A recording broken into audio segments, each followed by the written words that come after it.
Matrudevobhava. శ్రీధరీయం YouTube channel ప్రేక్షకులకి సంక్రాంతి శుభాకాంక్షలు, స్వాగతం సుస్వాగతం. ఇప్పుడు మనము కన్యరాశి వారికి 14/1/2024 నుండి 20/1/2024 వరకు ఈ వారం రోజుల్లో గ్రహగతులు ఏ విధంగా ఉన్నాయి, వారి వలన ఆ గ్రహగతుల వలన ఈ కన్యారాశి వారికి ఏ విధంగా ఉన్నది అనేటటువంటిది మనం ఇప్పుడు తెలుసుకునే ప్రయత్నం చేద్దాము. అందులో కన్యారాశికి ఇప్పుడు లగ్నంలోనే అంటే అదే రాశిలో చంద్రరాశిలోనే కేతు ఉన్నారు. ఆ కేతువు జన్మరాశిలో సుఫలితాన్ని ఇవ్వజాలరండి. అట్లాగే తృతీయంలో శుక్ర భగవాన్ వారు ఉన్నారు. శుక్రుడు తృతీయంలో యోగకారకులు అవుతున్నారు, మంచి ఫలితాలు ఇస్తారు ఆయన. అట్లాగే చతుర్థంలోకి వచ్చినట్టయితే మీకు రవి, కుజ, బుధ గ్రహాలు ఉన్నాయి. ఈ 4 గ్రహాలు కూడా మనకి ఇక్కడ చతుర్థంలో రవి ఉపయోగపడదు. అట్లాగే కుజుడు కూడా మనకి ఈ విధంగానూ ఉపయోగపడరు అక్కడ. ఇకపోతే బుధుడు కూడా అంత శుభాశుభ ఫలితాలు ఇవ్వడానికి సమర్థులవుతారండి అక్కడ. ఇకపోతే శని షష్టమంలో అంటే 6వ స్థానంలో శని మనకి శుభఫలితాలు ఇస్తూ ఉంటారు. అదేవిధంగా సప్తమంలో రాహు ఉన్నారు. సప్తమంలో రాహు కూడా శుభ ఫలితాన్ని ఇవ్వరండి. ఇకపోతే 8వ స్థానంలో గురువు ఉన్నారు. ఆ గురువు కూడా మనకి శుభ ఫలితాలను ఇవ్వరండి. అందుచేత వీళ్ళలో కూడా మనకి ఈ కన్యా రాశి వారికి కూడా ఈ వారంలో అంత ఎక్కువ గ్రహాలు కొంచెం అననుకూలంగా ఉన్నాయి, తక్కువ గ్రహాలు మనకి శుభఫలితాన్ని ఇచ్చేటట్టుగా ఉన్నాయి. అందుచేత ఈ బాగలేనట్టు ఆ విషయాల్లో ఏ గ్రహాలైతే బాగలేవో ఆ గ్రహాలకు సంబంధించినటువంటి వ్యవహారాల్లో కొంచెం జాగ్రత్త తీసుకున్నట్టయితే సరిపోతుంది. ఆ గ్రహాలకు మనం ఎలాగా రోజువారీగా మనం ఆ నవగ్రహ జపాలు చేసుకుంటూనే ఉంటాము. అదే శ్లోకం అయితే శ్లోకము, ప్రకాశక మంత్రం అంటే వేద మంత్రం అయితే వేద మంత్రము, లేదా దానికి బీజాక్షర మంత్రాలను ఉంటాయి, అవి చదువుకునే వాళ్ళు అవి చదువుకోండి. అలాగే మీ ఇష్టం వచ్చిన దేవుణ్ణి ఏ దేవుడినైనా ప్రార్థించుకోండి. ఆ దేవుడు ఈ దేవుడు అని లేదు. మీరు ఏ దేవుణ్ణి ప్రార్థించుకున్నా కూడా ఈ నవగ్రహ మంత్రాలని మాత్రం వదిలిపెట్టమాకండి. ఎందుకంటే ఆ భగవంతుడు మీరు ఏ భగవంతుడు అని అనుకుంటున్నామో ఆ భగవంతుడే ఈ నవగ్రహాలను ఏర్పాటు చేశారు. మనకి ఈ రాశిని మనకి ఇక్కడ రాసినటువంటి తలరాత ఏదైతే ఉందో దాన్ని ఇంప్లిమెంట్ చేసేటటువంటి వాళ్ళు ఈ నవగ్రహాలే. కాబట్టి మనకి అంచేత ఈ నవగ్రహాన్ని తప్పకుండా చేసుకోండి. దేవుణ్ణి పూజించడం తప్పు కాదండి, దేవుణ్ణి పూజించద్దంటం లేదు. ఎందుకంటే ఇప్పుడు ఉదాహరణకి నాకే జ్వరం వచ్చిందండి అనుకుందాం. నాకే జ్వరం వస్తే ఏం చేయాలండి? బి కాంప్లెక్స్ క్యాప్సినో ట్యాబ్లెట్ ఏదో ఉంది, అది మంచిదే కదా. మరి నాకు జ్వరం వచ్చినప్పుడు బి కాంప్లెక్స్ వేస్తానంటే దానికి దీనికి సంబంధం ఉండదు కదా. నాకు వచ్చినటువంటి జ్వరానికి మీరు వేసేటటువంటి బలానికి ఇచ్చేటటువంటి బి కాంప్లెక్స్ ట్యాబ్లెట్ సంబంధం లేకుండా పోతుంది. ఏం చేయాలి? జ్వరం వచ్చింది కాబట్టి ఆ పారాసిటమాల్ ట్యాబ్లెట్ దాంతో పాటు యాంటీబయాటిక్ ట్యాబ్లెట్ వేస్తేనే ఈ జ్వరం కంట్రోల్లోకి వస్తుంది. అందుచేత ఈ గ్రహాలకు సంబంధించినటువంటి ఈ దోషాలు తగ్గుముఖం పట్టాలన్నా, ఈ బాగున్నటువంటి గ్రహాల యొక్క శక్తి మరింత పెరగాలన్నా మీకు ఈ నవగ్రహ మంత్రాలు అనేటువంటివి చాలా ఇంపార్టెంట్. మనం చాలా పూజల్లో కూడా ఆఖరికి గృహప్రవేశాల్లో కావచ్చు, వేరే గుడి ప్రతిష్టల్లో కావచ్చు, లేదా మన వివాహ ఉపనయనాది వాటిల్లో కూడా మండపాలు వాటిల్లో కూడా ఎక్కడ మండపారాధన చేసి సత్యనారాయణ వ్రతంలో కావచ్చు, చాలా వ్రతాల్లో కూడా ఈ నవగ్రహ మండపారాధన ఖచ్చితంగా చేస్తూ ఉంటారు. ఎందుకంటే గ్రహాల యొక్క అనుకూలత కావాలి కాబట్టి. గ్రహాల యొక్క అనుకూలత లేకపోతే మిగతాది మనకి విఘ్నేశ్వరుని ఎలా అయితే ముందు మనం తప్పకుండా ప్రార్థిస్తామో దాని తర్వాత అదే ఆ విఘ్నేశ్వరుని పశు విఘ్నేశ్వరుని మనం చేసి పెట్టుకున్నటువంటి మండపం మీదే ఖచ్చితంగా ఈ నవగ్రహ మండపాన్ని కూడా ఏర్పాటు చేస్తూ ఉంటారు పెద్దలందరూ కూడా. అందుచేత ఈ ఏం కంగారు పడక్కర్లేదే, చక్కగా మీరు చేసుకునే పూజ కూడా తప్పకుండా చేసుకోండి. గ్రహాలను మాత్రం వదిలిపెట్టవద్దు. అలాగే మనకు బాగలేనటువంటి గ్రహాలు ఏవైతే ఉన్నాయో ఆ గ్రహాల యొక్క ఆ కేతువు, రవి వల్ల ఆరోగ్యము, కుజుడి వల్ల గాయాలు, రాహు వల్ల మనశ్చర్యం, ఎక్కడో పొద్దుటున్న ఆలోచన సాయంత్రం లేకపోవటం, అట్లాగూ గురుడు వల్ల కొంచెం ఆదాయం తగ్గేటట్టు అవకాశం కూడా ఉన్నది. అలాగే ఈ బుధుడి వల్ల కూడా మనకి ఏంటంటే ఇక్కడ మనకి ఈ వృత్తి కారకుడు కాబట్టి ఆ వృత్తి అంటే వ్యాపారం కావచ్చు, మీరు వ్యాపారం చేయొచ్చు, ఉద్యోగం చేయొచ్చు, నేను ఈ పని చేయొచ్చు, వారు ఇంకోటి పని చేయొచ్చు, ఎవరు ఏ పని చేసినా ఆ వృత్తిలో కూడా బాగలేనటువంటి ఆయనకు సంబంధించినటువంటి కొంచెము వెనకడుగు పడేటట్టు అవకాశం ఉంటుంది. అందుచేత మీరు మనం చెప్పినటువంటి రెమెడీ చేసుకున్నట్టయితే ఈ దోషాలన్నీ తొలగిపోతాయి. దాని గురించి మీరు ఏమి ఆలోచించాల్సిన పనే లేదండి. ధైర్యంగా ఉండండి. ఈ గ్రహాలు బాగాలేవు, ఏదో అయిపోతుంది, ఏం కాదండి. మనం చెప్పుకున్నటువంటి రెమెడీ చేసుకున్న సేపు మీకు ఏమీ కాదు, ఖచ్చితంగా చెప్తున్నాను. ఈ నవగ్రహాలను మాత్రం కంపల్సరీగా నేర్చుకోండి. అది ఇంకెప్పుడు కాలం పుస్తకం పెట్టి చదువుతాను, ఏదో అవసరార్థం ఇప్పుడు బాగాలేదు పరిస్థితి కాబట్టి చేసుకుంటాను అనే వద్దండి. దేవుడు పూజ ఎలా అయితే మనం నిత్యము మన జీవితంలో ఒక భాగంగా చేసుకుని స్నానం చేసిన వెంటనే పొద్దున స్నానం చేసిన కొంతమంది సాయంకాలం కష్టజీవులు సాయంకాలం ఎక్కువగా చేస్తూ ఉంటారు. ఎప్పుడు చేసినా వాళ్ళు నమస్కారం దేవుడు పెట్టుకోవడం జరుగుతుంటుంది.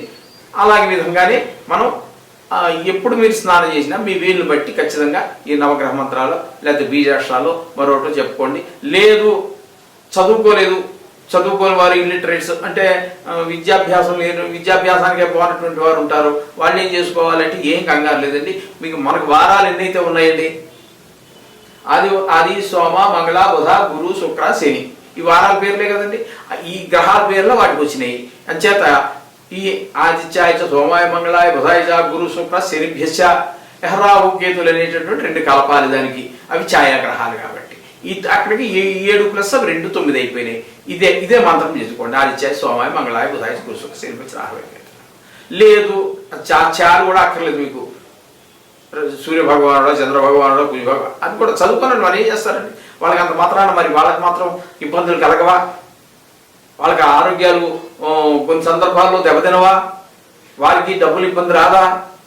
అంచేత ఎవరికి ఏ ఇబ్బందులు వచ్చినప్పటికీ కూడా ఇవన్నీ ఈ నవగ్రహాల మధ్యలోనే ఈ 12 రాసుల మధ్యలోనే జరుగుతూ ఉంటాయి. కాబట్టి ఖచ్చితంగా వీటిని ప్రతి వారు ఏమి లేకపోతే వారాల పేరు చెప్పుకోండి. రాహు కేతు అనేది 2 కలపండి. ఇవి ఒకసారి ప్రార్థించుకున్నట్టయితే మీకు సకల శుభాలు చేకూరుతాయి. మీరు దేనికి పెద్ద తలకిందులైపోయి ఏదో అయిపోతుంది బెంగ వద్దండి. చేత ఖచ్చితంగా అందరూ ధైర్యంగా ఉండండి. నవగ్రహ మంత్రం చేసుకుంటూ ఉండండి. ఈ కొత్త సంవత్సరం అనే కాదండి, ఎప్పుడు జీవితాంతం కూడా చేసుకుంటూ ఉండండి. జీవితం అంతా కూడా ప్రశాంతంగా వాళ్ళు తీసుకోండి. శుభం భూయాత్. మాతృదేవోభవ. శ్రీధరయ్యం యూట్యూబ్ ఛానల్ ప్రేక్షకులకి శుభాభివందనములు, నూతన సంవత్సర శుభాకాంక్షలు, సంక్రాంతి శుభాకాంక్షలు. ఇప్పుడు మనము తులారాశి వారికి ఈ వారం అంటే 14/1/2024 నుండి 20/1/2024 వరకు ఈ తులారాశి వారికి గోచార రీత్యా ఏ ఫలితాలు ఏ విధంగా ఉంటాయి, ఎన్ని గ్రహాలు యోగిస్తాయి, ఎన్ని గ్రహాలు అననుకూలంగా ఉన్నాయి అనేటటువంటి విషయాన్ని ఇప్పుడు మనం తెలుసుకునే ప్రయత్నం చేద్దాము. ఈ తులారాశి వారికి ఈ వారం చాలా చాలా సుఫలితాలే కనిపిస్తూ ఉన్నాయి. ఎందుకంటే ద్వితీయంలో శుక్రుడు అనుకూలమైనటువంటి ఫలితాలు ఇస్తూ ఉన్నాడు. అట్లాగే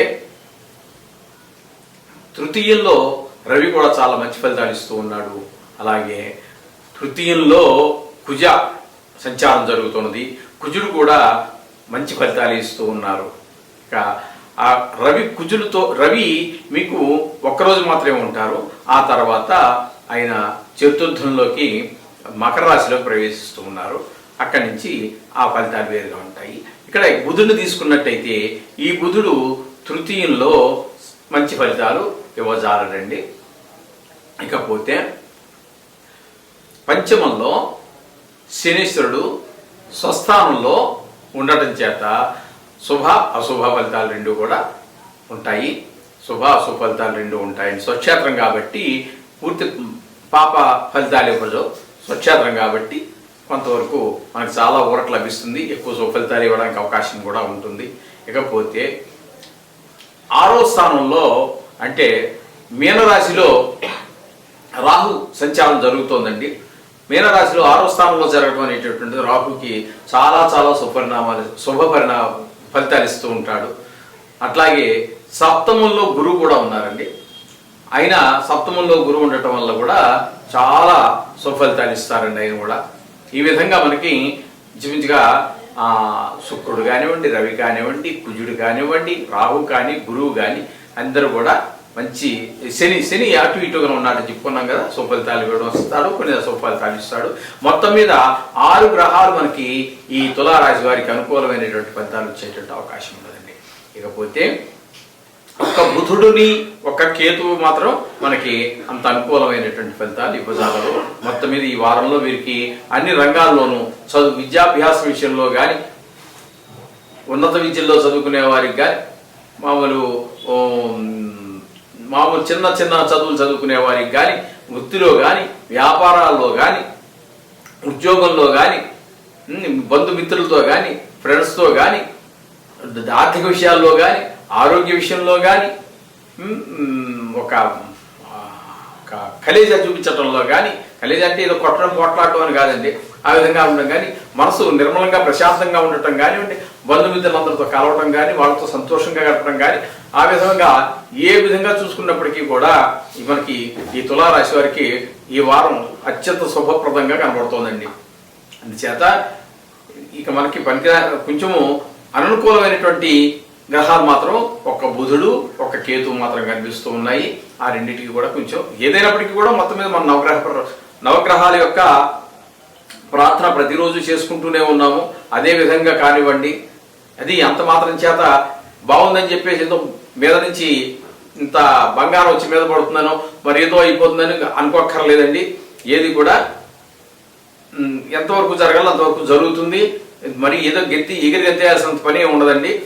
అలా కష్టమని చెప్పి ఎక్కువ గ్రహాలు బాగాలేవని కూడా మీరు ఇక్కడ డీలా పడవలసిన పని లేదండి. ఆయా గ్రహాలకు సంబంధించినటువంటి చేసుకున్నట్టయితే అవి ఎక్కువ దోషభూయిష్టంగా ఉన్నటువంటివి దోషం రహితంగా మారుతాయి. అలాగే సుఫలితాలు ఇచ్చేటటువంటివి మరింత సుఫలితాలు కలిగే అవకాశం ఉన్నది. మొత్తం మీద వివరంగా మనం చూసుకున్నట్టయితే తులారాశి వారికి అత్యంత అనుకూలంగా ఉందండి ఈ వారం మాత్రం. ఇది కేవలం గోచార ఫలితం మాత్రమే, జాతక ఫలితం కాదు. గోచారం అనేటటువంటిది జాతకంలో ఒక భాగం మాత్రమే. మీరు జాతకం చెప్పించుకున్నప్పుడు ఇందులో గోచారం కూడా ఆటోమేటిక్గా వస్తుందండి. అప్పుడు పరిపూర్ణమైన జాతకం అవుతుంది. అందుచేత వీరందరూ కూడా నేను చెప్పిన విధమైన పరిష్కారాలు చేసుకోండి. నూతన సంవత్సరంలో మీకు అన్ని శుభాలు కలగాలని ఆ భగవంతుని ప్రార్థిస్తూ శుభం భూయాత్.